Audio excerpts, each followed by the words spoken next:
Mỹ Lợi kính chào khán thính giả. Thưa quý vị, tạo cơ hội cho cử tri hiểu biết thêm về các ứng cử viên để bầu chọn trong kỳ bầu cử sắp tới. Liên đoàn cử tri Việt-Mỹ đã tổ chức buổi tranh luận giữa các ứng cử viên khu vực 4 và khu vực 8 vào ngày Chủ nhật 27 tháng 5 năm 2012 tại Trung tâm Văn hóa Việt-Mỹ thành phố San Jose. Từ 11 giờ sáng đến 12 giờ 30 trưa là phần tranh luận của khu vực 4 giữa ứng cử viên đương nhiệm là nghị viên Kansen Chu, 59 tuổi, gốc Hoa, và ứng cử viên Rafael Sabic, 43 tuổi, người Mỹ gốc Croatia. Luật sư Đỗ Văn Quang Minh điều hợp chương trình. Ban đặt câu hỏi gồm có luật sư Cary Phạm, tiến sĩ Mỹ Phương và ông Huỳnh Hớn. Người phiên dịch là ông Scott Phạm. Ông Scott Phạm cho biết: Tôi rất là mong có những cái cơ hội để cho bà con tới là có cơ hội làm việc với dân cử của họ.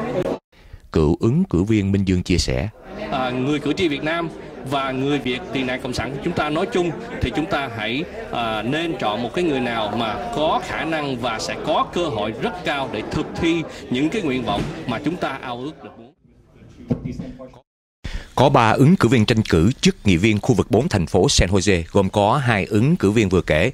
Người thứ ba là ứng cử viên Tâm Trương không tham gia buổi tranh luận này. Ứng cử viên Tâm Trương là một viên chức cảnh sát San Jose, được sự ủng hộ của thị trưởng Chuck và phó thị trưởng Madison Nguyễn.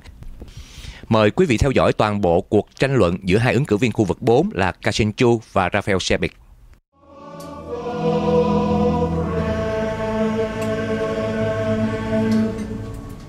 Next is the Republic of Vietnam national anthem.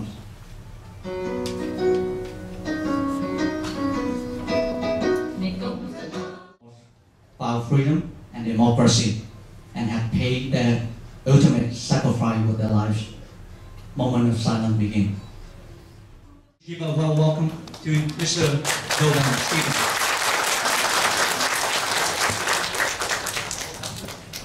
Moderated various events in the past, including a congressional debate between Zoe Lofgren and Tom McHenry. Zoe Lofgren, as you know, was a supervisor in Santa Clara County. Tom McHenry was the mayor of San Jose. And as you know, Tom McHenry was leading by a very large margin, but in the end, Zoe Lofgren won.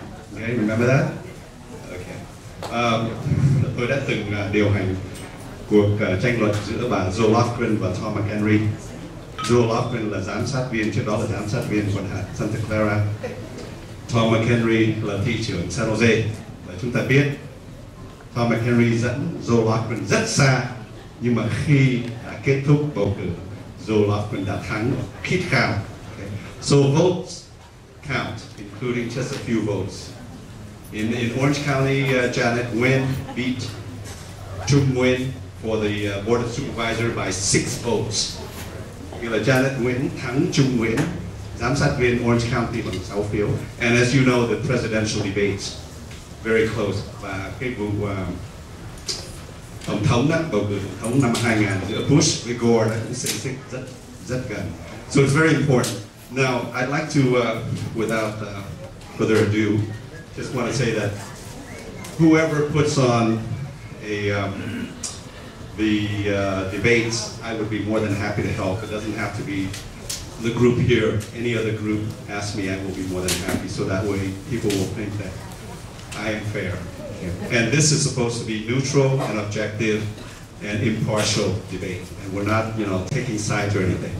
I believe it's time to introduce, let's introduce the candidates for District 4. First of all, we have Mr. Kansen Chu. Mr. Chu, please come up. Đây là ứng cử viên đơn vị số 4, ông Kansen Chu, ông là đương kim. He's an incumbent in District 4. And Mr. Sabic, I believe, is, yes, please come up, sir. And Sabic cũng là ứng cử viên của khu vực số 4 và hai ông sẽ tranh luận hôm nay.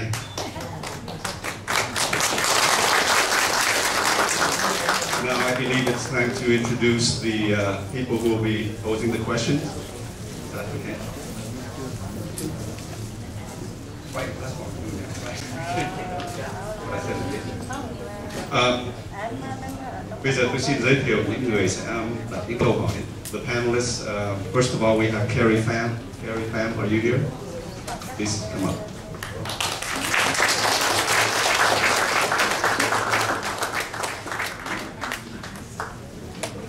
Take a seat.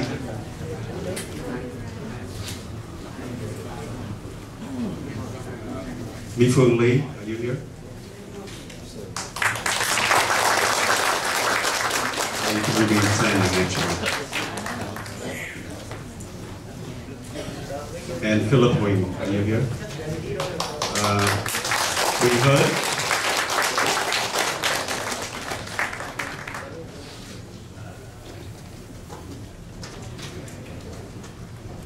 Thank you. You may seated. I think the vote is very important because this is a democracy. Unlike Vietnam, there's only one party in Vietnam, it's the Communist Party. In the US, you have many parties, and anybody can run, anybody can vote. And I'm proud to have been registered for more than 40 years, and I've been voting for more than 40 years in the US. So okay, sure. And we will also have the interpreter, Mr. Scott Phạm, in the event there's a need for interpretation. Okay, let's start the debate. First of all, the question belongs to Mr. Cary Phạm. I'd like to say a few words. I believe Cary is an attorney. I think he went to Lincoln Law School, is that right? Yes. Okay. So, and Mỹ Phương, she's a PhD, Doctor of Physics from Stanford University. And Mr. Huỳnh Hớn, he's a very prominent radio program host in Santa Clara County. Okay, to be fair, để cho nó công bằng, we are going to flip a coin. Sẽ thảy một đồng tiền, rồi người nào mà chọn đúng đó, nghĩa là Mỹ đó thường nó có cái màn mà thảy đồng tiền đó, rồi nghĩa là mặt A hay mặt B, heads or tails. I'm sorry, thank you very much. Okay. You trust me to flip? Okay, I'm a flipper. I will let Kansen. Well, would you reserve my? Who will call? Who will call? Okay. It's tails. Ông kêu đầu, nghĩa là mặt, mà là đuôi, tail. I believe Mr. Sabic gets to go first if you wish. Perfect. I will go first. Thank you. Good afternoon. My name is Rafael Sabic. I'm a candidate for City Council for District 4. And before I start, I'd like to give you a little bit of my background. I'm one of 8 children, actually the first to be born here in the city of San Jose. My parents immigrated to the United States from escaping from the former communist country of Yugoslavia. And the reasons why they actually settled here in the United States in the city of San Jose is they were looking for economic and political freedom. They were also looking for a safe city to raise their family in and to offer their children the best possible education. And that's what I actually received here, and my siblings have received as well, living here in San Jose. As the next city council person, I think it's really important that I will be focusing on the following, which is pension reform. I do support Measure B. You look at where our pension costs are out of control. From 10 years ago, it was at $75 million. To today's fiscal year, we're at $245 million. That's over 20% that's dedicated from our general fund that goes to pension cost, which means that services back out to the community are going to be taken away. So it's priority number 1. Second is economic growth and development. When you look at Berryessa in North San Jose and Alviso, in regards to the right type of growth. We have to make sure that we look at the growth potential in regards to residential, commercial, industrial, to bring those all together to deliver K-8 schools, parks, and libraries all together. Thirdly, we're looking at public safety and the definition of public safety. Everybody talks about one item of public safety, but it should be expanded. We have to ensure that we stop the cuts to our police and fire departments. We have to make sure we don't have blackout dates for our libraries. We have to make sure that our libraries are fully staffed. In regards to our community centers, we have to make sure our community centers are open for our communities. And lastly, we have to make sure that for our anti-gang and anti-graffiti services, that those are reinstated as priorities with the city of San Jose. So it comes down to making sure we have the services back out to the communities and business owners, not only of District 4, but all of the city of San Jose. And lastly, when I become councilman for District 4, my focus will be to invite more individuals to play a part of the political process and understanding the issues that are affecting District 4 and in the city of San Jose. Right now, we have 8 organized neighborhood groups only. And what we need to do is double that amount. People need to be informed with what's happening in District 4 and in the city, and we have to make them a part of the political process so together we can make great things happen for District 4 and the city of San Jose. Thank you. Thank you, Mr. Sabic. I forgot to mention that each candidate will have 3 minutes to answer the questions. And I brought my iPhone, which has an alarm. And when the time comes and it's 3 minutes, you will have 10 minutes to wrap up. 10 seconds to wrap up. It should sound something like this, okay?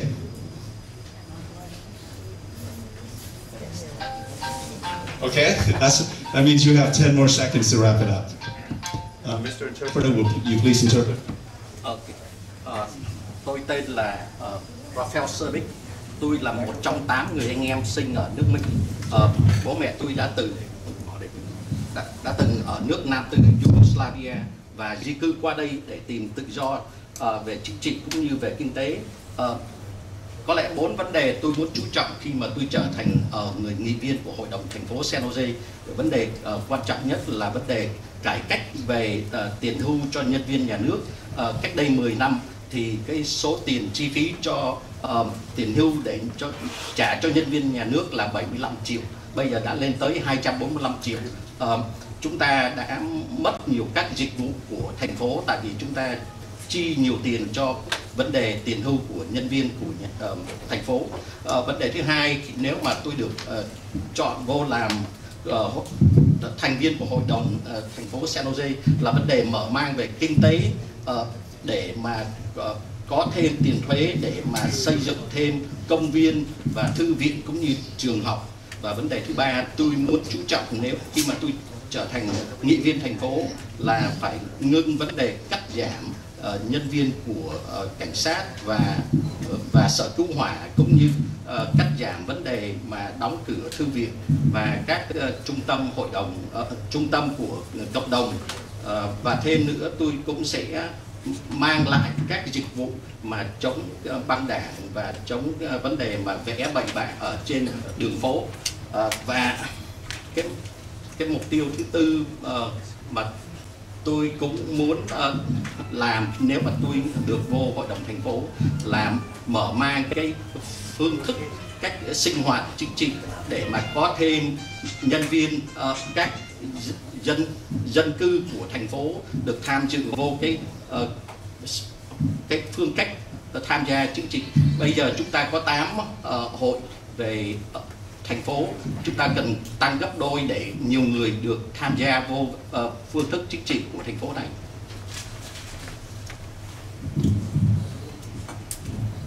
Thank you, Mr. Fa, for the interpretation. Now, I think Mr. Sabic took about 5 minutes, so I think to be fair, Mr. Kansen Chu will have 5 minutes unless you want to use less than that. No problem. Kansen Chu, 5 phút. Thank you, Stephen. First of all, it's really nice to be back here again. Over the years that I was here for Transistor Ceremony, as well as the Moon Festival, and many of the events. Strongly support the Vet Voter. I think you're doing a great job. So I want to do first and utmost thank you, the Vet Voter, for hosting this debate. Again, my name is Kansen Chu. I'm a resident in San Jose for almost 30 years. And I started was a volunteer, and then I worked for a state assembly member, Rebecca Cohen and Elaine Opus, and I also elected to various school board. So, 5 years ago, a little bit over 5 years ago, I was elected to the San Jose City Council. So I know the changes in this area, and I'm very happy that I was part of you and making the Silicon Valley a really very diverse place to live. I have with me just pretty much a report card of what I have accomplished in the last 4 years and as your council member.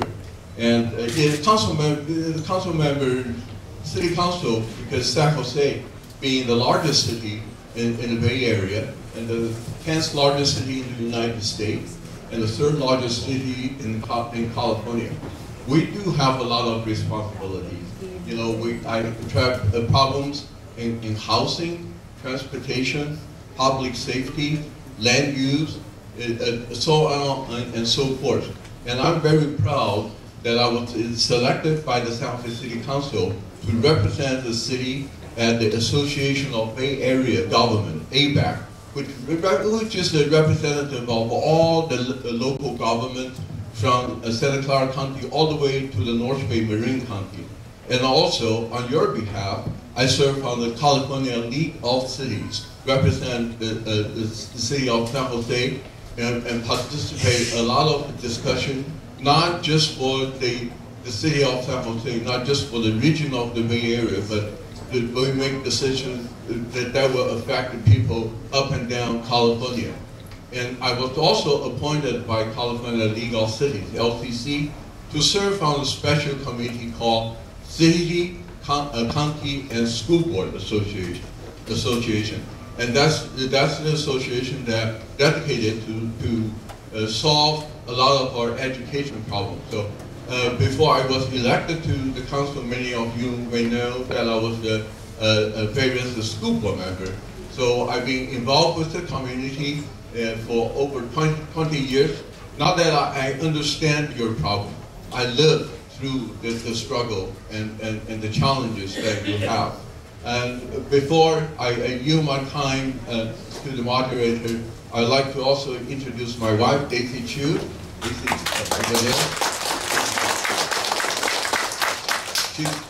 We've been married for 35 years, and she was very, very helpful along the way, and with many of the activities that I participated. Like when Lee Tong was during the hunger strike, for the 28 days, you know, Daisy and I, we visit Lee every day, every night, to give him encouragement. I'm very sorry about the news that come down that he was convicted and he is incarcerated. I have already made contact with Sheriff Laura Smith, and Daisy and I will go visit him next week. So if you have any message you want me to pass on to Lee Tong, please talk to me afterwards. And thank you very much. I'm also endorsed by Congresswoman Joe Lofgren and our county supervisor Dave Cortese, and also bipartisan support from our mayor Milpitas Jose Estevez. Thank you very much for having me here.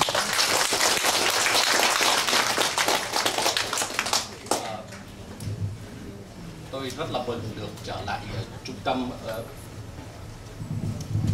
tâm sinh hoạt của Hội đồng Cử tri người Việt. Tôi đã từng tới đây một vài lần, chẳng hạn như Tết Trung Thu. Tôi đã là cư dân của thành phố San Jose 30 năm, và tôi đã từng phụ tá cho những người dân cử như là Rebecca Cole, và tôi đã từng là phục vụ trên hội đồng học khu của BRSA. Cách đây 5 năm tôi được chọn để đại diện khu BRSA ở trong hội đồng thành phố San Jose. Tôi có mang theo cái bảng liệt kê những cái việc tôi đã làm thành công trong 5 năm vừa rồi, nghị viên của hội đồng thành phố. Thành phố San Jose này rất là quan trọng ở nước Mỹ, tại vì thành phố này là thành phố lớn thứ 10 ở nước Mỹ với gần 1 triệu dân và thành phố lớn nhất của vùng Vịnh Bay Area. Tôi rất là hân hạnh là đã được chọn để vô các hội quan trọng cho những người dân cử, như là hội của những người dân cử của vùng Vịnh, hoặc là hội đại diện cho các thành phố của Cali, cũng như là hội và tôi cũng xin nói là tôi có phu nhân của tôi ở đây là bà Daisy Chu. Chúng tôi đã 35 năm có lập gia đình với nhau.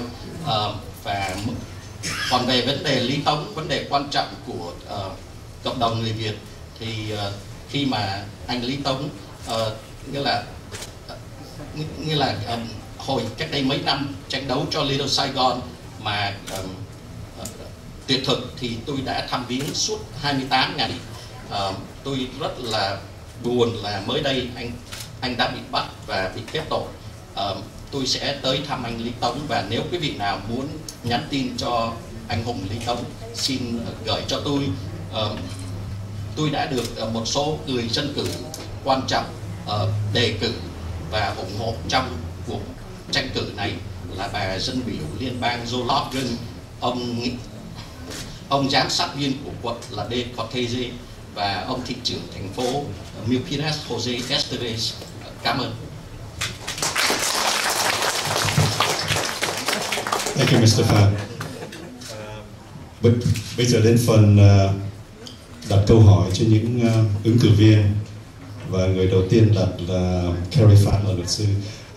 Now comes the part of the posing of questions for these candidates, and the first person to pose the question will be Cary Phạm, who's an attorney, a colleague of mine, although I'm about to retire and he's starting practicing law. So, Mr. Cary Phạm. Thank you, Mr. Levan. Thank you, Mr. Sabic and Mr. Chu, for taking time to be here with the voter and the Vietnamese American voters. As you indicated in your opening statements, that the city of San Jose is facing extremely tough budget crisis in the past several years, to a point that public safety is being jeopardized with the reductions of police and also fire, and the limited hours for the library and community center and after-school activities for the younger people of San Jose. I have one question for you and also two follow-up questions. The first question I have for you is, if Measure B pension reform passed in June, do you have a timeline or specific details as to how to ensure a smooth transition and the implementation of Measure B? Đây là câu hỏi của luật sư Cary Phạm. Như chúng ta đã từng biết là thành phố San Jose đang trải qua những cái khủng hoảng về ngân sách, gây ra những cái nguy hiểm về vấn đề an toàn cho cộng đồng và những vấn đề về vấn đề library, thư viện này kia đó. Thì câu hỏi cho ông nghị viên Kansen Chu là nếu mà cái dự luật Measure B mà được thông qua bởi quần chúng đó, thì ông sẽ làm gì để mà thi hành những cái điều khoản trong cái dự luật đó? Cảm ơn. I believe Mr. Sabic was the winner of the coin toss, so Mr. Sabic will go first. Mr. Sabic goes first. I'm sorry. In regards to the passing of Measure B and the implementation of it, I'm going to go back and say that it's absolutely imperative that we do, that we actually get behind this in regards to what the costs are, in regards to pension costs on a yearly basis. Again, this fiscal year with the $245 million, and that represents over 20% of the general fund. Again, if we do not have pension reform by the passing of Measure B and the whole items of Measure B, that's necessarily going to mean that we're going to have items cut in regards to services back out to our communities. When is that going to be implemented? I would tell you on June 6th. My goal is, I think that we're going to see that actually happen on June 5th. It's going to pass, and then we start as a city, looking to where we're at and what we need to do in regards to implementing it to get things in line, again, to be able to deliver more community services.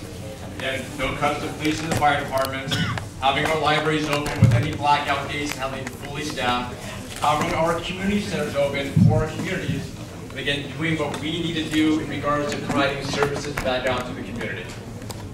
Thank you. Câu trả lời của ông Sabic.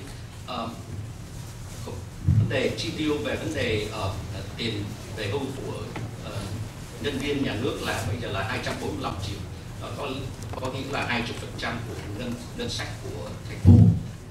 Khi mà nếu mà luật D được thông qua trong vòng 10 ngày nữa thì chúng ta sẽ thì ngày kế tiếp tôi sẽ thi hành những cái điều khoản trong cái dự luật để mà phục hồi lại những cái dịch vụ của thư viện, của sở cứu hỏa và nhân viên cảnh sát kia.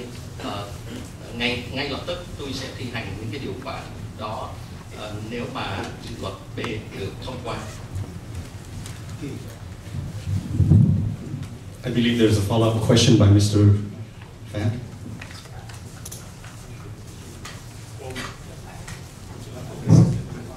This question was candidates. All right. Now it's Mr. Chu. All right. Thank you very much, Mr. Fan, for that question. I mean, a question coming out from an attorney. Probably you have a better answer than I do, because many of you may know that Measure B is on the legal collision path. You know, there's already 2 lawsuits filed against Measure B. I want to make it clear that I do believe that the pension needs to be modified. The word reform was not allowed to use in our ballot statement because of the lawsuit. And it's a modification, not a reform. I do believe that the pension needs to be modified. It is high. It is high is because at 2001, after the 9/11, all of a sudden, people realized and recognized the sacrifice and the contribution of our police and fire. So they give very generous retirement to all of them. As you may remember, at 2001, the 9/11 happened, in less than 1 minute, the whole city of New York lost almost half of their firefighters, where everybody is running out to the street. Those firefighters are running into the fire, into the danger.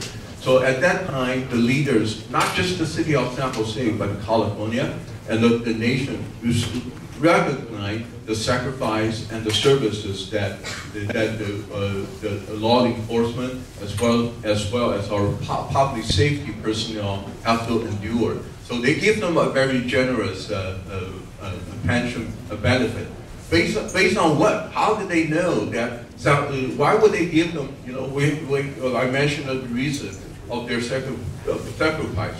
But those people look at the actuary data. They look at those financial people. They see the projection and say, well, we can afford it. At that time, they think they can afford it. That's why they give them the pension enhancement. And you know, now we're making the decision on a Measure B based on the same information. You say, well, we cannot afford it. We might not be able to afford it, but you know, we should take a moderate step to trim down the benefit instead of just going, you know, either my way or no way. I do support pension modifications, but in a much more moderated way. It's like when my son needs a car, I do believe that I will get him a car. I do believe he needs a car. Whether we get him a Cadillac or we get him a little Honda is the question. And if the Measure B passes, I mean, my estimate for the implementation is probably 3 years before we'll be able to implement the Measure B because of the lawsuit. The city, if you don't know, have allocated $6 million ready from our general fund to fight for the lawsuit. So just to state that, well, you know, we'll be able to implement it right after June 5th is not true. Thank you.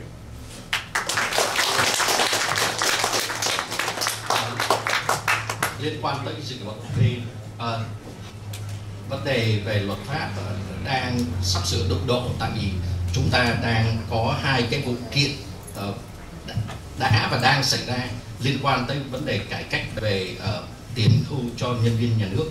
Cũng như quý vị đã biết, hồi 2001 sau 9/11, 9/11 thì dân chúng mới cảm nhận được cái sự hy sinh lớn lao của ngành công lực cũng như là ngành nhân viên cứu hỏa. Thành ra dân chúng đã rất là rộng lượng về vấn đề trả lương cũng như là trả tiền hưu cho ngành công lực, cảnh sát cũng như là nhân viên cứu hỏa. Thành phố New York gần một nửa nhân viên cứu hỏa đã thiệt mạng trong cái vụ khủng bố lớn lao đó. Thành ra dân họ rất là rộng lượng. Cách đây 11 năm, lúc đó thì nhà nước đủ tiền để mà trả cho những cái vấn đề lợi lộc cho nhân viên công lực. Rõ ràng là bây giờ chúng ta không còn khả năng đó nữa, nhưng mà tôi thì ủng hộ vấn đề cải cách một cách chừng mực và không có quá đáng, và tôi ủng hộ vấn đề thay đổi vấn đề tiền hưu cho các nhân viên công lực và nhân viên nhà nước. Nó tương tự như vấn đề là nếu mà tôi mua xe cho con trai của tôi thì tôi sẽ mua xe Honda hay là xe Cadillac.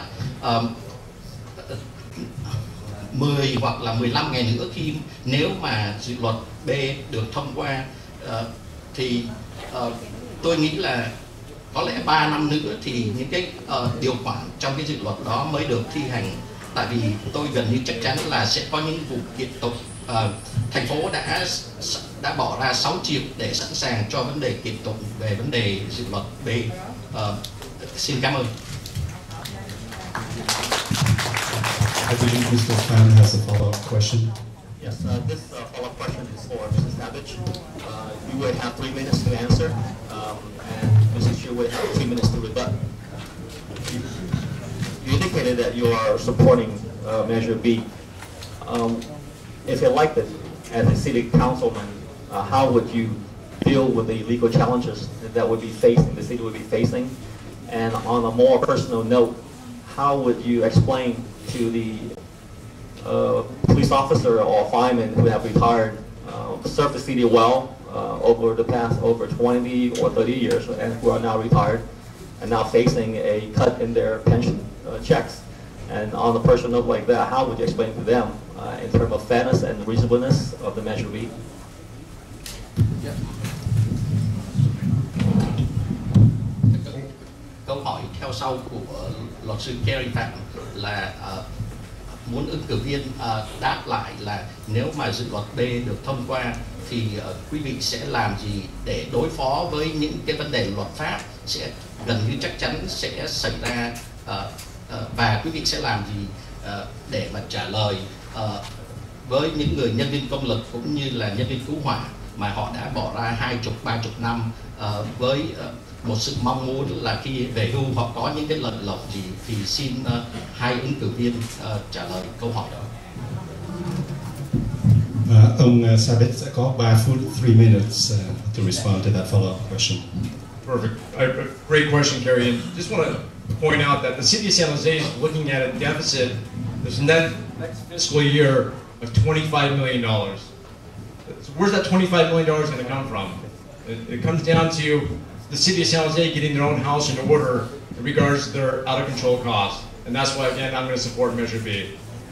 When you look at what we do in City Council, I would assume, and I'm going to actually say that we're going to actually be prepared in regards to what the city needs to do in regards to fighting this legal battle. There is funds that are actually set aside, but I want to point out that Measure B is not being decided by City Council. Measure B is being decided by you, the public, the residents and business owners of District 4 and the City of San Jose. So you get to make that choice of whether we're going to keep the same path we're on right now and kicking it down the line, or are we going to go out there and actually try to control what we have? Because if we don't, that means services down the line to the community is going to be cut. And that's the last thing we want to do, is go back to our police and firemen and our city employees and say, I'm sorry, we're going to have to cut positions because we don't have the funds set aside, because we can't actually take care of the pension reform issues that we're actually be dealing with.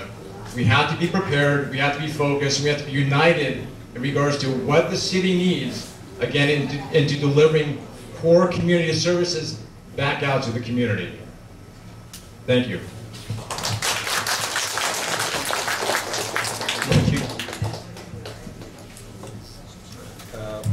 Thank you, Mr. Sabic.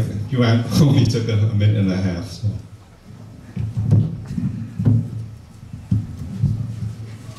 Để đáp lại câu hỏi rất là hay của luật sư Cary Phạm, tôi mong quý vị nhớ là năm tới ngân sách cho năm tới chúng ta sẽ thiếu hụt 25 triệu. Đó là lý do tại sao tôi ủng hộ dự luật B. Đó, thành ra quý vị quần chúng cử tri phải nhớ dự luật B là nằm trong tay quý vị chứ không phải nằm trong tay hội đồng thành phố San Jose. Chúng ta không thể tiếp tục mà mong chờ ở tương lai, thì khi mà dự luật B được thông qua thì chúng ta phải ngay lập tức cắt giảm nhiều thứ và sửa soạn để mà cắt giảm và sửa soạn để mà mang lại những cái dịch vụ quan trọng, tại vì nếu mà dự luật B sẽ được thông qua. Cảm ơn. Mr. Kansen Chu, I believe you have 2 minutes for rebuttal. Ông Kansen Chu có 2 phút để mà đối chất. Well, thank you very much. I also wanted to take this opportunity to thank so many press members here. I mean, it is well-informed citizens can make the best decision. First of all, usually those labor contract negotiation is done at the city council level. We elected council member, we elected supervisor, we elected a state legislator to entrust them to represent a different constituent, to have a different voice, to make those difficult decisions. Pension is a very, very difficult, very, very complicated decision. The document that we have a chance to review in our closed session is 27 pages long. It has many, many different parts to affecting the retirees' benefit as well as our current employees' benefit. So I just wanted to bring that up because again, thanks to Web Voter and thanks to press, to be able to educate our voter, what is the best for them. Do you know that San Jose has passed a Measure W? Anybody know what Measure W is? Okay. Measure W allow us, the City Council, to start a second tier of pension for the new hire. That was passed in 2010. And up to today as we speak, San Jose, after 18 months, we don't have a second tier. We don't have a pension plan for those people that were hired. And we have 455 openings in the city of San Jose. We're having a hard time to fill those positions. Why? Because when you apply for the job, only answer we can give them is, well, we don't know what all your compensation package looked like. And that's the problem we're facing. And this measure, if we take it to the court, it might take 3 to 4 years for the court to come down with a decision. And during that 3 to 4 years, our hands are tied. There's nothing we can do as a city council member to really address the budget issue. So thank you very much.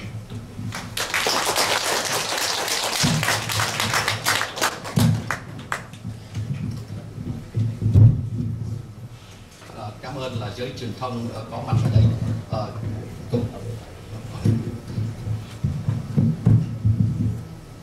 Cũng như quý vị đã biết là thành viên của Hội đồng thành phố là trách nhiệm là phải thương lượng với các tổ chức đại diện cho công nhân của thành phố. Đó là trách nhiệm rất là khó khăn của chúng tôi là Hội đồng thành phố của San Jose. Tôi đã từng đọc cái hồ sơ 27 trang liên quan tới những cái lợi lộc của nhân viên nhà nước. Thành ra tôi biết điều này nó rất là phức tạp, không có đơn giản. Quý vị cũng biết là dự luật W hồi 2010 đã được thông qua và 18 tháng sau thành phố chúng ta cũng chưa có cái chương trình pension cho cái đề nghị cấp cho những người nhân viên mới. Bây giờ chúng ta đang có 455 cái chức vụ mà chúng ta không có rõ ràng về cái lợi lộc của họ như thế nào, tại vì chúng ta chưa có một cái chương trình pension cho họ. Nếu mà dự luật B được thông qua thì tôi gần như bảo đảm là luật tòa án sẽ sẽ liên quan tới, và 3-4 năm sau chúng ta mới có quyết định của tòa án về vấn đề đạo luật B. Cảm ơn.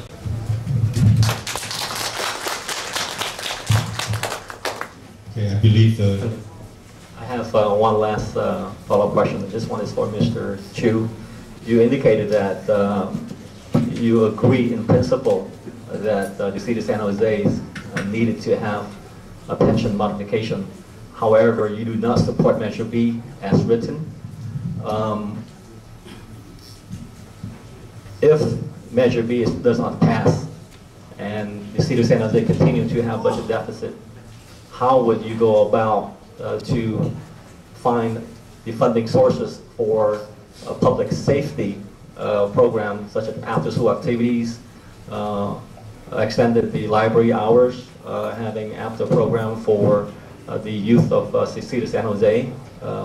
So would you support a further reduction in the fire and also the police workforce? Câu hỏi cho nghị viên Kansen Chu là tôi biết là ông không có ủng hộ Measure B, nhưng mà ông ủng hộ là chúng ta phải thay đổi vấn đề pension. Nhưng mà câu hỏi của tôi là nếu mà dự luật B không được thông qua bởi quần chúng thì ông sẽ làm gì để mà giải quyết vấn đề mà như là library và những cái sinh hoạt sau giờ học? Ông sẽ làm gì để mà giải quyết những vấn đề đó? Ông sẽ tiếp tục cắt giảm ngân sách hay là ông sẽ làm những gì? Cảm ơn. Kansen Chu has 3 minutes to answer the follow-up question of Mr. Pham. Ông Kansen Chu có 3 phút để trả lời câu hỏi kế tiếp của luật sư Cary Phạm. Thank you very much, Mr. Pham. And that's exactly the reason that I don't support Measure B, because I believe Measure B will put us in a worse situation. And the right way to get the pension modification is to sit down. I believe that I'm very believe in collaborative, working, bring consensus with our labor union, with our San Jose city workers to come out, to bring them to the table, to come out with a solution that benefits the resident. And Measure B does not deliver that. We have many of our bargaining units that are willing to roll back their pension to the 90s level, before 9/11's level. We have many of labor unions that are willing to roll back their pension package to the 1970s level. Ladies and gentlemen, that's about 40 years back.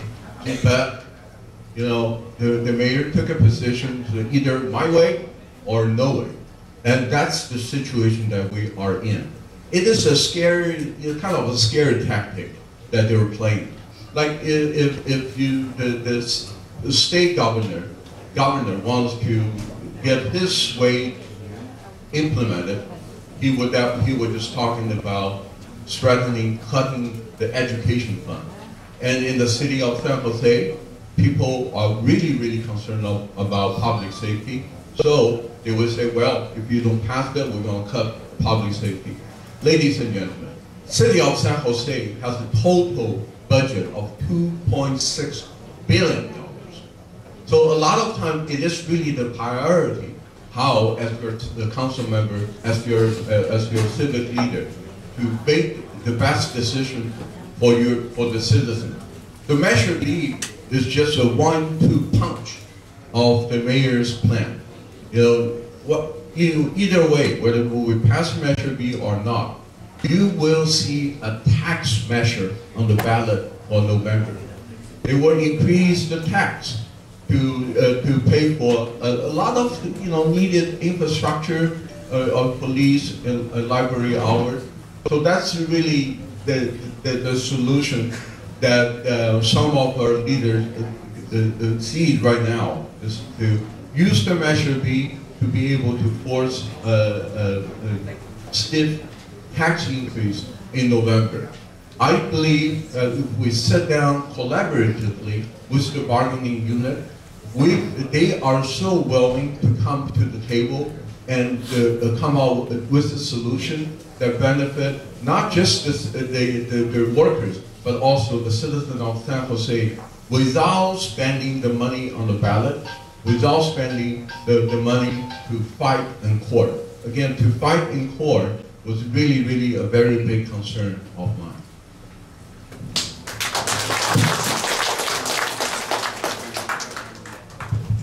Needs to be transparent. Tôi nghĩ là dự luật B sẽ làm tình trạng ngân sách của thành phố này tệ hơn. Tôi nghĩ là chúng ta nên hợp tác với các nghiệp đoàn và các nghiệp đoàn của công nhân của thành phố đã sẵn sàng, nghĩa là thương lượng với chính phủ để mà mang lại cái vấn đề lợi lộc cho công nhân trở lại cái thời 70 hoặc là thời 90, nghĩa là trở lại 23, 40 năm. Nghiệp đoàn rất là sẵn sàng mà để mà thương lượng với chính phủ để mà có một cái vấn đề ngân sách nó khá hơn. Quý vị phải biết là ngân sách của thành phố San Jose là tới 2.6 tỷ đô la. Cái vấn đề ở đây là chúng ta phải ưu tiên như thế nào trong các dịch vụ của chính phủ thành phố. Quý vị biết là nếu mà dự luật B có được thông qua hay không, là ông thị trưởng sẽ có một cái dự luật để mà tăng thuế trong một ngày tương lai gần đây. Cái đó là cái mưu đồ của ông thị trưởng. Tôi thì tin rằng chúng ta cần hợp tác với các nghiệp đoàn đại diện cho các công nhân của thành phố. Chúng ta phải làm việc, cư dân và công nhân của thành phố cần phải hợp tác với nhau để đi tìm một cái giải pháp cho nó chừng mực. Xin cảm ơn. And Mr. Sabic has 2 minutes to rebut. Ông Sabic có 2 phút để mà đối chất. Thank you very much, and I promise I'll use the full 2 minutes, not like last time. But can I use your microphone if you don't mind? Sure. This one's not working. Can you hear me better? No? Testing. Testing. There we go. Just want to point out 2 things that are really, really important. When it comes down to Measure B and the negotiations that have gone on with our city council office, we hear from my opponent that they've been talking for 18 months and it's 27 pages long, and it's a very complicated deal. I think when it comes down to negotiations, it has to come in good faith in regards to what needs to get negotiated, which works best for the employees and for the city of San Jose.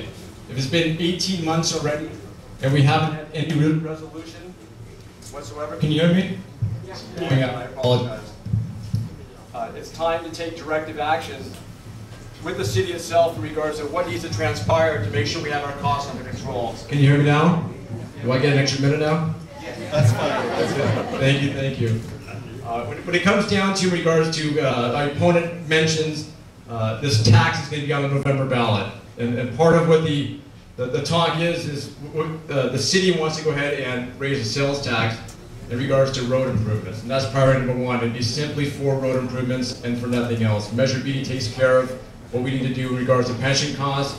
The sales tax is in regards to improvements. And I'll give you an example. The city of San Jose has set aside $18 million for road improvements. Can anybody actually take a guess of what we need dollar-wise to actually do have our improvements with the city of San Jose? I'm going to tell you, it's $300 million. That's our shortfall with the city of San Jose. There's certain parts of the city that have improvements. I look in District 4, they're not working on our roads, and we need that infrastructure in District 4 and other parts of the city of San Jose. We need that taken care of in regards to helping out the residents and business owners, but it starts with Measure B.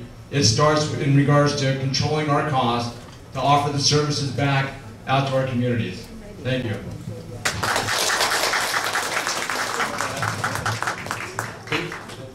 Tôi muốn nói tới 2 điều quan trọng. Ông Kansen Chu nói là đã làm việc 18 tháng vừa rồi để mà cải cách vấn đề tiền hưu của nhân viên chính phủ, nhưng mà không thấy làm được việc gì. Điều chắc chắn là chúng ta phải kiểm soát những cái chi phí của chính phủ trong vòng mấy năm vừa rồi. Thành phố San Jose có lẽ sẽ có một dự luật để mà tăng thuế tiêu thụ sales tax và để mà có thêm tiền để mà sửa đường ốc, đường phố này kia. Ngân sách của thành phố đã bỏ ra 18 triệu để mà sửa đường, nhưng mà quý vị phải biết là chúng ta cần tới 300 triệu để mà sửa đường ốc, đường phố của thành phố San Jose. Thành ra chúng ta cần dự luật B phải được thông qua để mà chúng ta có thêm tiền mà để mà chi cho những cái dịch vụ quan trọng của thành phố. Cảm ơn. Hello. Okay. The next person to pose the question is Mỹ Phương, our PhD from Stanford Physics. Quite impressive. And she will pose the question to Mr. Chu because Mr. Sabic took the first question already, and Mr. Chu will have 3 minutes to answer. Tiến sĩ Lê Mỹ Phương sẽ đặt câu hỏi cho ông Kansen Chu và ông Kansen Chu sẽ có 3 phút để mà trả lời. Thank you. Pension modification or reform is an endless discussion, so we're going to move on to a different topic, which is the minimum wage.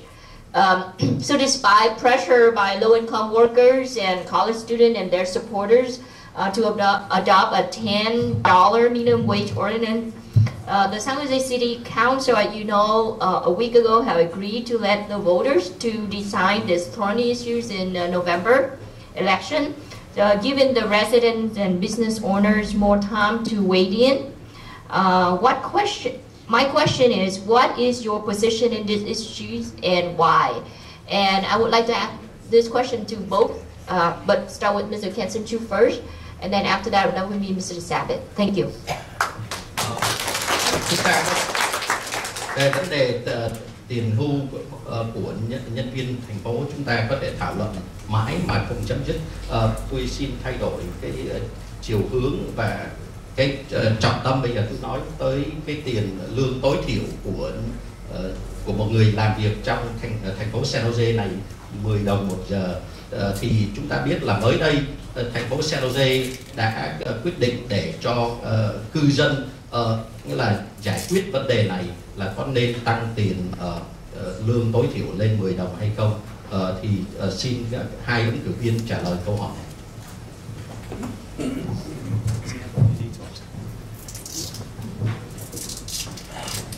Thank you, Dr. Mỹ Phương, for the good question. I support minimum wage. I think this is we're living in the heart of Silicon Valley. We have very, very high cost of living in here. If we were somewhere in the Central Valley, maybe $8 an hour can sustain a family. But figure that, $10 an hour, 40 hours a week, and your annual earning is about what, $20,000 $20,000. How can anybody live in this valley with only $20,000 income? We have a lot of working poor that they put in more than 40 hours of every week, but they still cannot afford a decent meal, or they still have to choose between use their money for food or their kids' education or their medicine. So I do support a minimum wage. And those wage earners, if they can bring home more money, guess what will happen? They will spend it locally. They will put all the money back to our economy. That will create, increase our sales tax and create a better economic situation for our local region. So I do support the minimum wage. What happened there is that the law says if you can collect enough signature, okay, and you can present it to the city, we have two choices. Either we say, well, you got enough signature, you have a lot of people agree with you that we should increase the minimum wage. Then we can say, okay, we have an ordinance. The city council can put the law in place to say, okay, we will increase the minimum wage. Or the other choice is, okay, let's see, let's not making the decision. Let's put it on the ballot. Yes.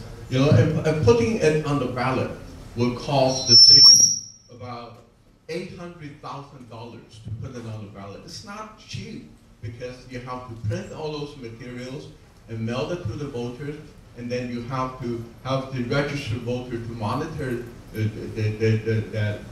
that vote. It costs a lot of money to put it on the ballot.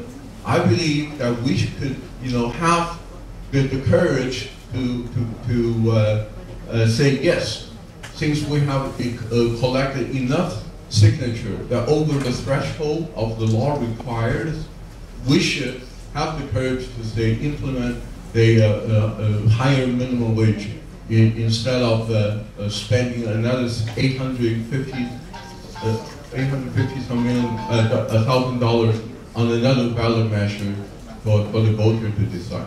Thank you.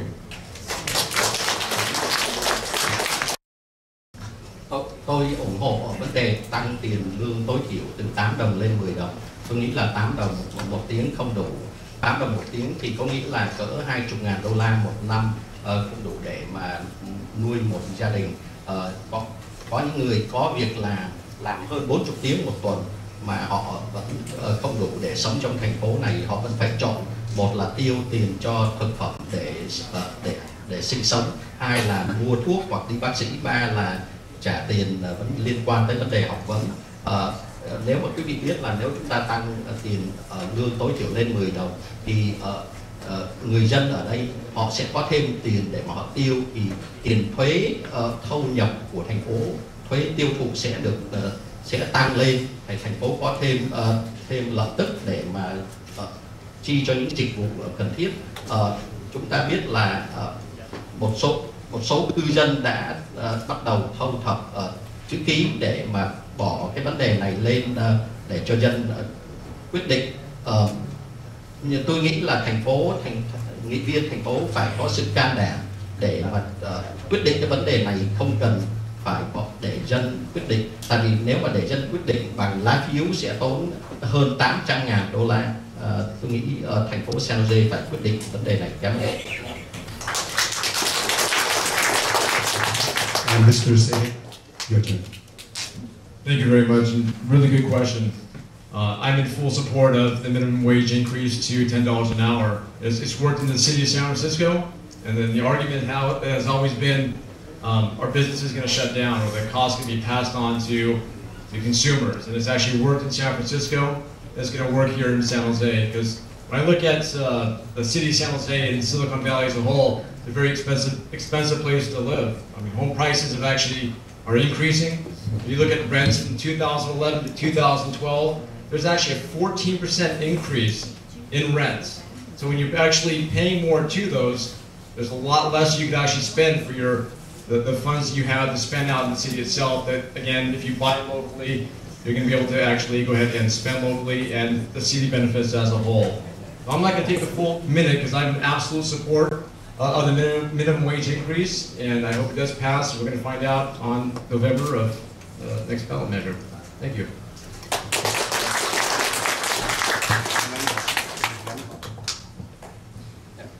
Tôi hoàn toàn ủng hộ vấn đề tăng lương tối thiểu lên 10 đồng một tiếng.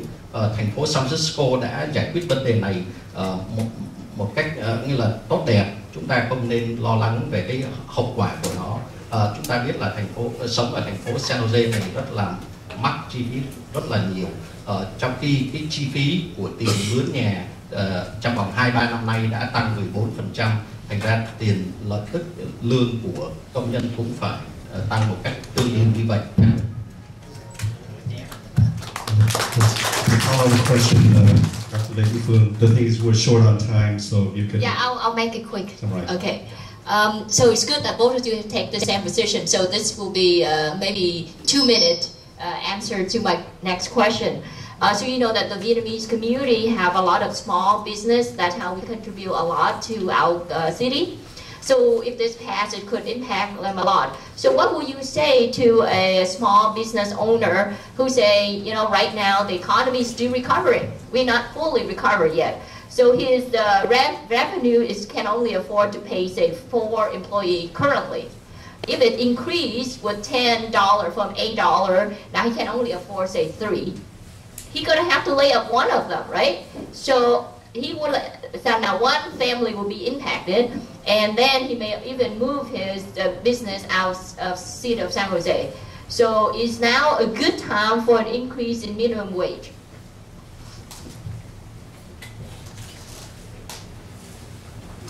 You know, I was a small business owner. I have a Chinese restaurant with my wife Daisy for more than 10, 15 years. And I'm very proud to say that we pay the minimum wage. Actually, we pay the prevailing wage, which is about $12 an hour, $15 an hour, and to our employee. And I believe that was a good decision, because we'd be able to survive with paying a higher rate, and we'd be able to retain a real good workers. We have our up and down in our business, and I told you, one of the very detrimenting factor for our business is a government regulation. You know, so I think there's a way that we'll be able to streamline our business application to provide some incentive to our small businesses, and to provide some classes in education, and to help them to succeed, instead of just keep asking them to squeeze on the lowest wage earner. Like I say, we're in the heart of Silicon Valley. We know how to push our boundary. We know how to grow our pie instead of just fighting for the crumbs. So I know there may be some impact to some of the small business owners, but I encourage you to maybe contact my office. Like when Bart coming down to San Jose, it's going to take over the San Jose flea market in my district, Barrios Road. So what I have done there is I worked with Hispanic Chamber of Commerce, and we have provided many classes for those merchants in the various flea markets, and trying to educate them how can they grow outside of the flea market and still be a very successful business person. Like Rafael mentioned, many of the city has already had a higher minimum wage, and the studies show that really very, very small or no impact to their small businesses.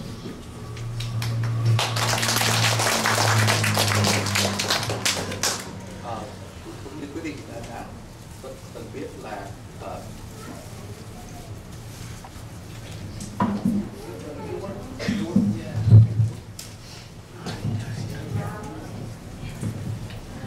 quý vị cũng từng biết là gia đình chúng tôi có một cái restaurant, và chúng tôi trả lương cho nhân viên của chúng tôi là cả 15 đồng một giờ.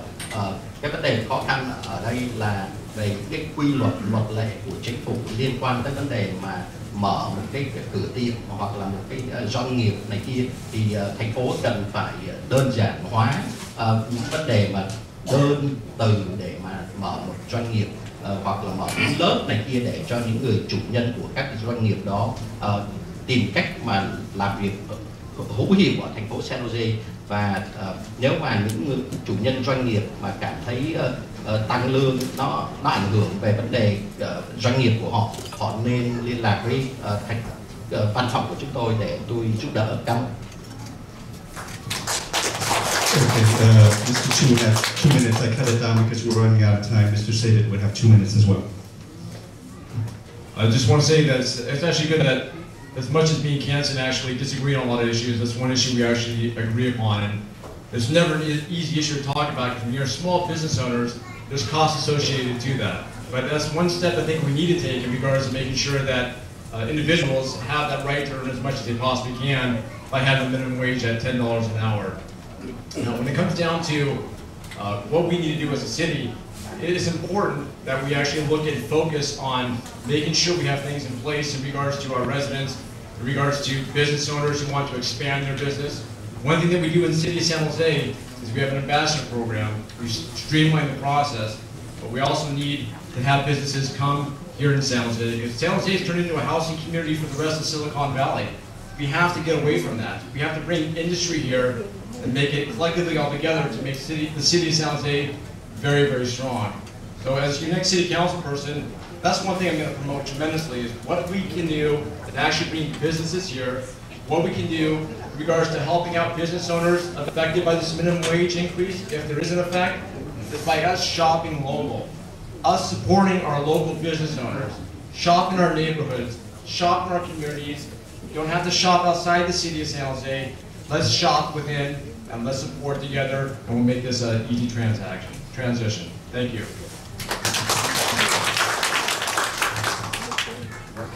There's a 1 minute rebuttal if you'd like, but apparently you both agree, so there's no issue, there's no need to rebuttal. We are good. Tại vì hai bên đều đồng ý thì ra không phải cần phải đối chất, hai người đều đồng ý.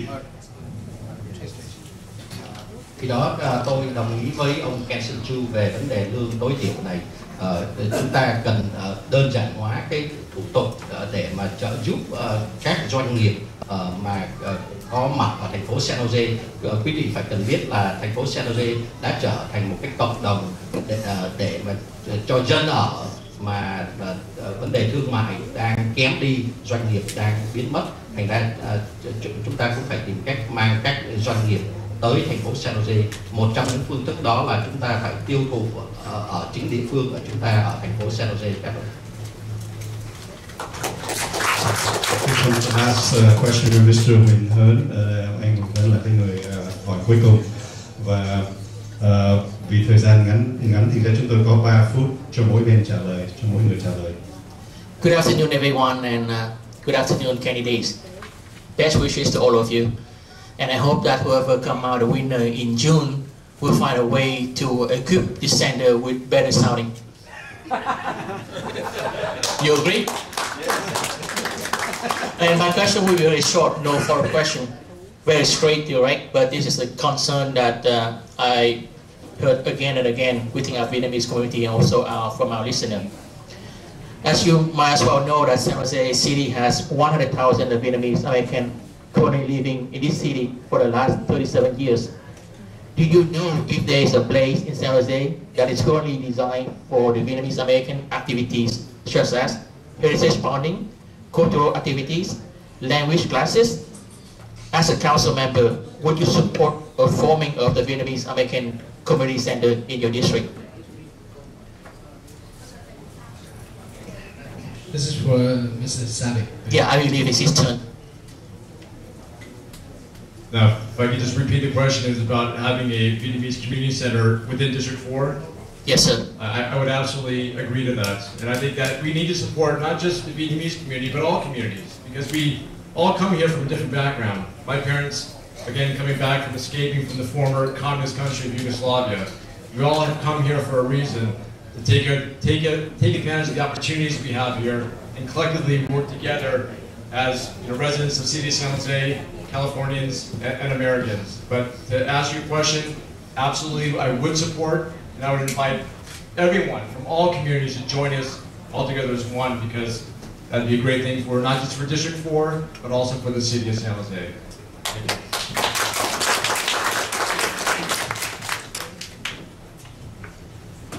Câu hỏi của ông Huỳnh Hớn là cho hai ứng cử viên là thành phố San Jose này có 100.000 người ở gốc Việt, thì hai ứng cử viên có đồng ý có một cái trung tâm sinh hoạt cho người gốc Việt ở đây hay không? Thì ông ứng cử viên Sabic trả lời là chúng ta nên làm việc chung với nhau, nên có một trung tâm sinh hoạt cho tất cả cư dân của mọi sắc tộc, của mọi cộng đồng, và hợp tác như là một đơn vị ở trong thành phố San Jose. Cảm ơn.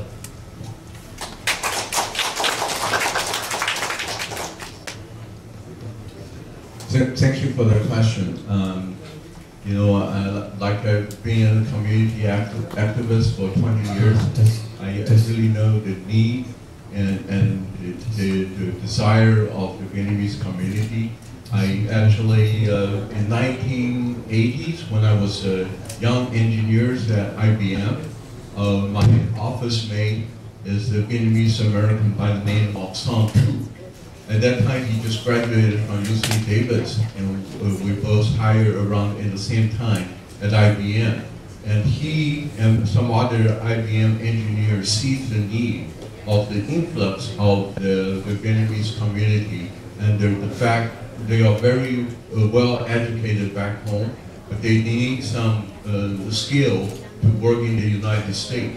So some and another IBM, Bao Chu, another IBMer, they started an organization called the Vietnamese Voluntary Foundation, VIVO.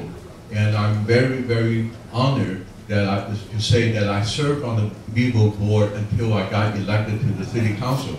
I resigned from the VIVO board because there may be a conflict of interest, because I'm trying to get more resources to VIVO, and I don't want it to have the image of sitting on the board and getting money for the organization. So addressing the need of the Vietnamese Americans here, and I'm very proud to say ever since I got elected to the council, I have at least one Vietnamese speaking staff member, and one of the young lady, Cassie Young, her parents was one of the beneficiaries of VIVO, and I do want to recognize two of my Vietnamese-speaking staff members here, Ang Chen in the back, and Sheila No. Stand up, take a bow. All right. So please feel free to contact them, and I know I'm working with the United Way on the 211 system. Right now, if you dial 211 for some assistance, it takes them too long to get the translator to help you out. And therefore, there is a group of young Vietnamese, they have their own 211 system, trying to help give some assistance to those that English is a second language. But they came to me for help. I said, well, instead of getting the money for you to get the Vietnamese 211 together, I'm going to set up a meeting with the United Way, with this group of the young Vietnamese people to improve the county's 211 system. So again, thank you very much for the question. Thank you.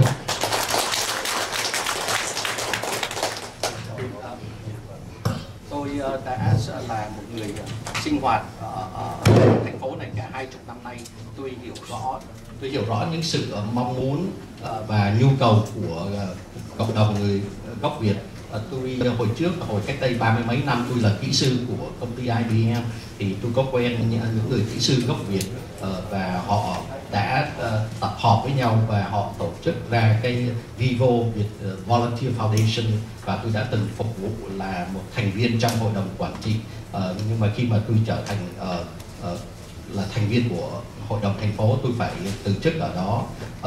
Trong văn phòng của tôi có 1, 2, 3 người nói được tiếng Việt, cô Cathy này kia, và nói về vấn đề nhu cầu của cộng đồng người Việt, thì có một số người Việt muốn có một cái hệ thống 211 211 riêng cho người Việt, thì tôi có kêu họ là hãy làm việc với thành phố để mà cải tổ, để mà cải cách cái hệ thống 211 bây giờ, để mà có thể có thêm thông dịch viên cho cái hệ thống phone 211. Cảm ơn.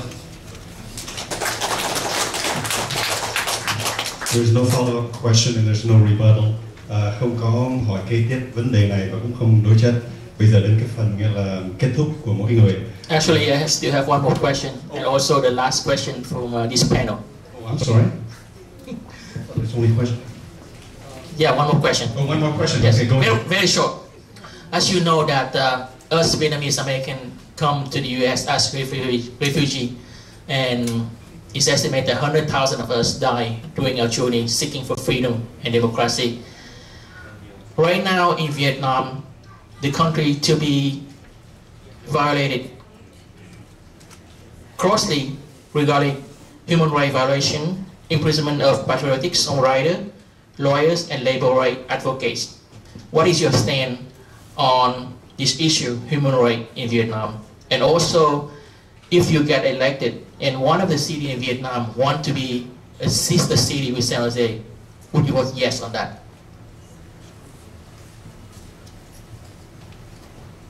Mr. Kansen Chu will be the first. Thank you very much for this question. You can see the tie I'm wearing. You know, so thank you very much. You know, many of you, how many of you attended the flag raising ceremony, the freedom flag raising ceremony on a regular basis? All right, I can see a lot of hands here. I tell you, I've been attending those flag raising ceremony for I don't know how many years. Paul, you may be able to help me out, but I, as a private citizen, as a legislative representative, as a school board member, as well as your city council member, never miss one. Sometimes I may be late, sometimes I may sneak out early, but never miss one. I wanted to take this opportunity to also thank many of the Vietnamese Americans for your contribution to our city of San Jose, to our county, Santa Clara, and the United States. You know, I'm definitely a strong supporter of the freedom flag, and to support and I really admire your persistence and the courage to continue advocating freedom, democracy, not just in the United States, but also in your homeland. I know there's a lot of human rights violations, and you can count on me to stand behind you to improve the life of the people that live in Vietnam. And if there's a Vietnamese city wants to come over and talk to me, first of all, I have no contact with their government whatsoever as your city council member or as a state legislature. So if they come to me, ask for assistance in the city, I will do what our Congresswoman Zoe Lofgren do, to tell them to improve their human rights, to tell them to have a more democratic system, to give more freedom to their people before I would even sit down and talk to them. Many of you know that Congressman Zoe Lofgren, which is a strong supporter of mine, a friend for 20 years, has recently passed a congressional bill to not give the Vietnamese government any favor in trading until they approve the human rights and the democracy in that nation. And I wrote a letter to support Congresswoman on that bill. I'm hoping that the bill will pass, and then when there's a way that we'll be able to improve the human rights, the freedom, and make the country more democratic. So thank you very much.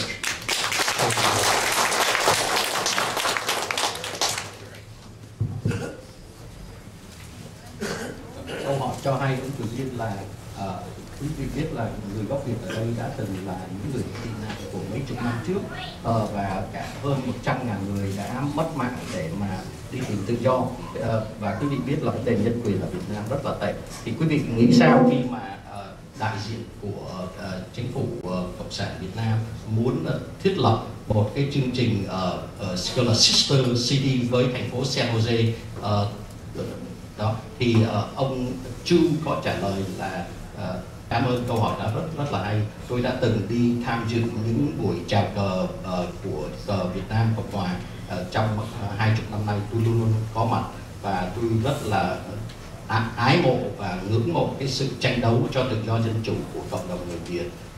Quý vị biết là dân biểu Rose Herrera có vấn đề mà cái Sister City thì tôi cũng giống như dân biểu Rose Herrera, là nếu mà đại diện cho chính phủ Cộng sản Hà Nội có liên lạc và muốn thiết lập một cái Sister City thì tôi sẽ nói họ phải thay đổi vấn đề nhân quyền và cho thêm tự do, thì tôi mới ngồi xuống với đại diện của nhà nước đó. Và mới đây Rose Herrera có một cái dự luật để mà ảnh hưởng vấn đề nhân quyền và vấn đề mậu dịch của Việt Nam cũng như Mỹ.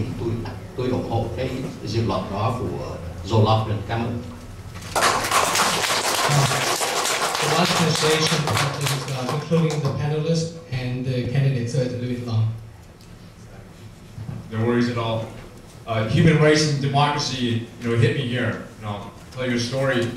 Where my parents are from, it was at the time when they escaped was Yugoslavia, but today is presently Croatia.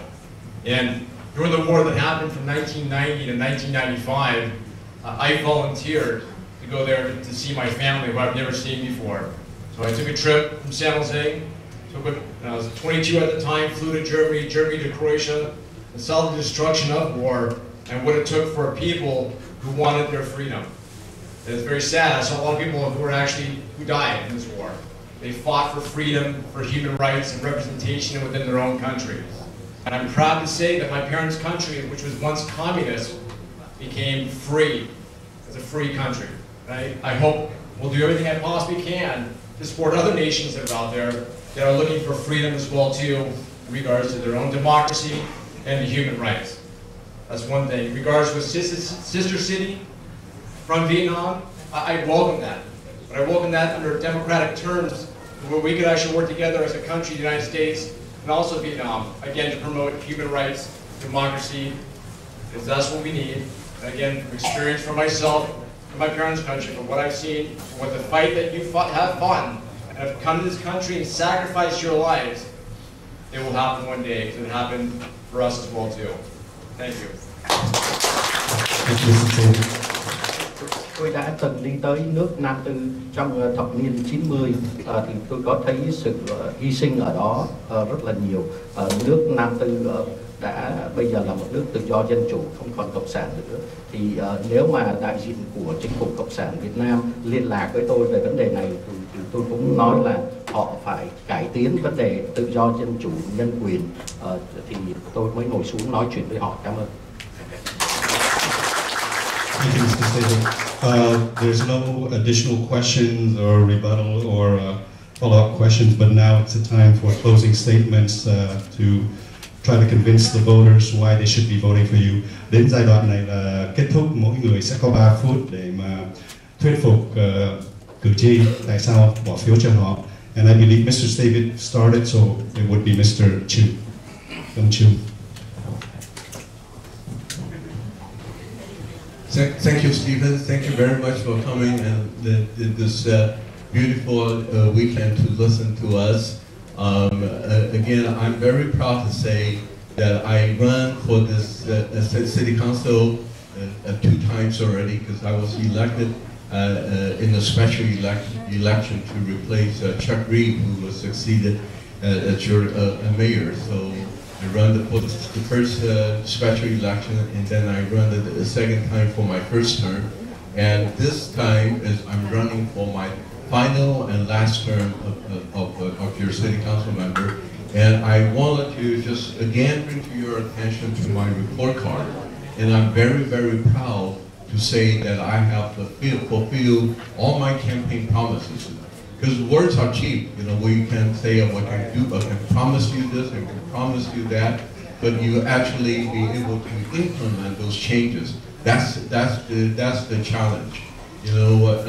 Rafael mentioned that the minimum wage is one thing that we agree. I believe we probably agree on more than just one thing. We probably agree on most of the things and disagree on just a few of them. And the reason is being that whether you are well informed or you're not well informed. If you are well informed, you really spend the time and study the issue, and you might come out with a different answer. So I just wanted to again ask for your support. I know many of you have supported me in my previous election. I'm asking you for your continued support to finish my final term as your city council member. If you have any questions, or please log on to my website or call me in my office. Again, thank you very much for coming. Tôi xin nhắc lại cho quý vị biết là đây là lần thứ 3 tôi đã tranh cử. Tôi đã tranh cử thắng 2 lần để mà được vô hội đồng thành phố. Lần đầu là để thế chấp quýt. Đây là lần cuối cùng. Tôi có một cái bản phúc trình kể như là report card. Tôi đã hoàn toàn thi hành những cái lời hứa khi mà tôi ra tranh cử. Quý vị có thể coi cái bản phúc trình đó. Tôi biết nói thì dễ nhưng mà làm thì khó. Tôi với ông Sabic có lẽ là đồng ý nhiều hơn là không đồng ý. đây là nhiệm kỳ cuối cùng của tôi xin quý vị tiếp tục ủng hộ tôi và xin tìm hiểu thêm về cái việc làm của tôi ở website hoặc là liên lạc văn phòng của tôi. Cảm ơn. Mr. Sabic, you have 3 minutes, although Mr. Chu only used 2. Thank you very much. And I've always wanted to do this. Can we stand up for 1 second? Because just for 1 second, I want everybody to thank the person next to them for showing up today and being part of the democratic process for electing the next city council person for District 4. So if you turn to your left and your right and just say thank you, I'd appreciate it. I just want to say thank you. No, it's great that you guys actually have been here. This is fantastic. You can sit back down. Thank you very much. Thank you, thank you. I could tell you this. Well, first and foremost, I want to thank you all for allowing me to speak to you today. It's an honor and a privilege, and thank you.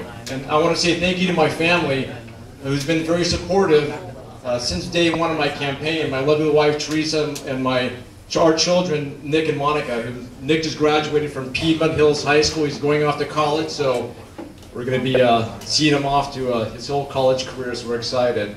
We've been residents of District 4 since 2003. I've represented District 4 on the Neighborhoods Commission since 2008. There's 30 of us that are all from all 10 districts within the city that tackle issues on a monthly basis. We've tackled the budget issues. We've tackled the tree policy issues. We've talked about the police rotation recommendations in regards to taking it from 6 months to a year. We've tackled issues that affect us all on a daily basis. One thing as well too is I've been on the Area Citizens Advisory Council since 2007, working on local issues that affect us, that we can take it at a citywide level as well too. When it comes down to what I'm going to ask you for District 4 and for the residents of San Jose is, are you better off today than you were 6 years ago in regards to the leadership that we have? Can we do better? Can you be more informed in regards to the issues? You sure can. And that's why I would suggest looking at your candidates, studying your candidates, and voting for Rafael Sabic for your next city councilman for District 4. I will say one thing about the other opponent who did not show up today in regards to being here. It's very important to be here to express what you're all about and the character of the individual. That's what it's all about in regards to knowing if somebody actually has that understanding of what's needed to progress locally within District 4 and in the city. And I'm looking forward to those challenges. I think we have a great step and a great future ahead of us in District 4 in the city, and together, I promise together, working together, we'll make that happen. Thank you. Thank you, candidates Kansen Chu and Mr. Sabic. Follow up on what you mentioned about the third candidate. He was invited, but for whatever reason, personal or otherwise, he chose not to attend. Ông Tâm Chương cũng được mời đến tham dự hôm nay.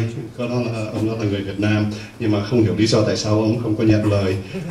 Thì đến đây đó thì chúng tôi xin lỗi, cần phải dịch. It needs to be translated. Okay, good to translate. Yeah. Lời của ông Sabic, cảm ơn, rất là vinh dự tôi có mặt ở đây. Tôi có vợ tôi có mặt ở đây và những đứa con của tôi cũng có mặt ở đây, và tôi có một đứa sắp sửa vô đại học. Tôi đã từ cư dân của khu 4 từ 2003 và tôi phục vụ ở cái hội đồng của khu xóm của khu 4 từ 2008, và từ 2007 tôi đã ở trong cái hội đồng cố vấn của cư dân của khu BSA. Câu hỏi của tôi đặt cho quý vị là bây giờ quý vị có khá hơn cách đây 6 năm hay không? Cái câu hỏi đó là trọng tâm của cái sự tranh cử của chúng tôi. Tôi xin quý vị bầu phiếu cho Rafael Sabic. Còn cái ứng cử viên mà không có mặt, cái điều đó quý vị cũng nên chú tâm tới. Tôi sẵn sàng đối phó với những cái khó khăn của khu 4 và của thành phố San Jose. Cảm ơn. I'm sorry, since it involved continuous translation and all, it gets confusing at times, so it's, I apologize for that. But we do appreciate the time and effort that both of you showed up, Mr. Kansen Chu and Mr. Rafael Sabic, because your time is valuable. Hopefully you were convincing enough to the voters, especially the ones in District 4, your district, and hopefully we wish you the very best, both of you, because we have to remain neutral. Cảm ơn hai ông ứng cử viên đã bỏ thời giờ ra để mà đến tham dự hôm nay, bởi vì thời giờ của hai ông này rất là quan trọng, và hy vọng là ông đã thuyết phục được mọi người, hai người này, nghĩa là bỏ phiếu cho họ. Chúng ta không có nghĩa là ấn định là bên ông này hoặc bên ông kia, bởi vì cái này là vấn đề trung lập, thành ra tùy quý vị nhận xét. Xin cảm ơn quý vị. Excuse me. Cảm ơn. Excuse me, is that possible if I can squeeze in one question? I promise our listener will ask the candidate. Can you pass that question to the candidate and then get like a private interview for the radio station? No. I promise our listener I will ask the question here if I mind. Just one quick question. Okay, really quick because we ran out of time. Unfortunately, Tom Chương is not here today. Our listener want to know: do you feel you have the advantage of gaining the Vietnamese American vote with or without endorsement of Mayor Chương and Vice Mayor Martinez-Roach? You want to read? Can you speak? Cái câu hỏi rất là đơn giản, đó là khán giả của Đài Phát thanh Việt Nam Bắc Ly có gọi vào thì chúng tôi hỏi đó là các ứng cử viên có cảm thấy rằng mình sẽ được lợi thế hơn để nhận phiếu của cộng đồng Việt Nam với cái sự ủng hộ của thị trưởng và phó thị trưởng, tức là ông Chất Biết và bà Martinez-Roach, hay là nếu không có cái sự ủng hộ đó thì họ sẽ dễ dàng nhận phiếu của cộng đồng Việt Nam hơn? Repeat the question. Do you feel you have the advantage of gaining the Vietnamese American vote with or without endorsement of Mayor Chất Biết and Vice Mayor Martinez-Roach? I gotta tell you honestly, I wouldn't be here in the first place. Because when you look at the endorsements are one thing in regards to a candidate. Because I guess it's almost like having like a popularity contest in high school or elementary. I look at the voters and I look at each and every one of you. You're looking at the character of the individual, what they bring to the table. Are they going to be effective for local issues and also for issues affecting all the city of San Jose? I think we have too smart voters that are out there, too smart in the city of San Jose to say that endorsements are the key. It's about knowing what the candidate's all about, how effective they're going to be in regards to making positive change locally and within the city of San Jose itself. And again, I'm running with the support of the residents and business owners of District 4, and that's why I'm going to win come June 5th. Thank you.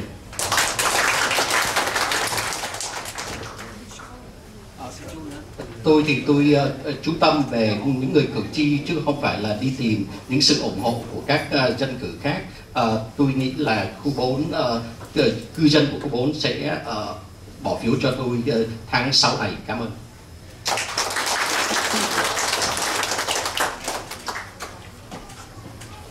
Thank you very much for the good question. Again, although I'm endorsed by many of our community leaders, elected officials, I think that's a testimony of the wonderful job that I have done for the city of San Jose for the District 4. But it is a very grassroots type of campaign that I'm working on. I don't have Madison Wynn's endorsement. It was kind of expected. Because on the Little Saigon issue, I took on the other side. I support the Little Saigon, and she was the one that wanted to have a Vietnam business town, and she felt that as a Vietnamese American, that I should listen to her, you know. But I know through the years working in the community, I took a different position. And kind of a very courageous move to kind of vote against the majority of the council, because at that time I think she has almost everybody else except me voting to support a Little Saigon, and she remembers it, and I know she remembers it, and this is probably just one of her opportunities to get back with me. But again, I run a very strong grassroots campaign, and I was very, very honored to have your support. Please tell your friends, tell your relatives, tell your co-workers to vote for Kansen Chu on June 5th. Thank you. Thưa quý vị, chúng tôi xin được mạng phép để theo yêu cầu của ban tổ chức được dịch lại cái câu trả lời của ông Kansen Chu. đó là chúng tôi đã nhận được rất nhiều những cái sự hỗ trợ từ những dân cử khác, đó là nói lên cái quá trình hoạt động của chúng tôi. Tuy nhiên chúng tôi không có nhận được cái sự kiểm trợ tái tranh cử từ phó thị trưởng thành phố San Jose, bởi vì cái điều đó chúng tôi đã biết trước, bởi vì liên quan đến vấn đề tranh đấu trên tình đi Sài Gòn, lúc đó bà là ủy viên người Mỹ gốc Việt duy nhất trong hội đồng thành phố, bà nghĩ rằng chúng tôi phải nghe lời bà. Tuy nhiên chúng tôi đã đứng về phía cộng đồng Việt Nam và chúng tôi đã bỏ phiếu đồng thuận cho cái tên gọi như Sài Gòn, và chúng tôi hy vọng rằng quý vị cộng đồng Việt Nam sẽ bỏ phiếu cho tôi vào ngày 5 tháng 6 năm tới đây. Again, thank you for your precious time. We are running out of time, and we know that you made a lot of efforts to come here today and share your thoughts and what you'd like to do to help the community, not only the greater community in San Jose, but also the Vietnamese community in your own district. So thank you again. Cảm ơn hai ông rất nhiều đã đặt thời gian. And thank you for coming. Đến đây là kết thúc phần 1. Mời quý vị đón xem phần 2 cuộc tranh luận gây cấn giữa ứng cử viên đương nhiệm là bà Nghị Viên Rose Herrera. Bà được sự ủng hộ của thị trưởng Scott và phó thị trưởng Madison Nguyễn. Ứng cử viên Patricia Martinez-Roach gốc Mễ là giáo viên trường trung học. Bà được sự ủng hộ của công đoàn giáo dục. Mỹ Lợi tường trình từ San Jose.